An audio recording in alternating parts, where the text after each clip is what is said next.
This probably has been the most snow in Moline since we've been here for last 10 years. It was very windy, more than 60-70 kilometers per hour,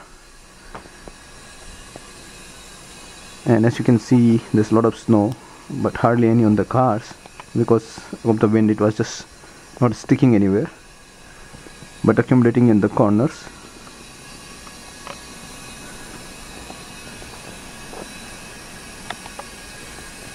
The bench is totally covered. In many places there's a 4 feet, 5 feet accumulation.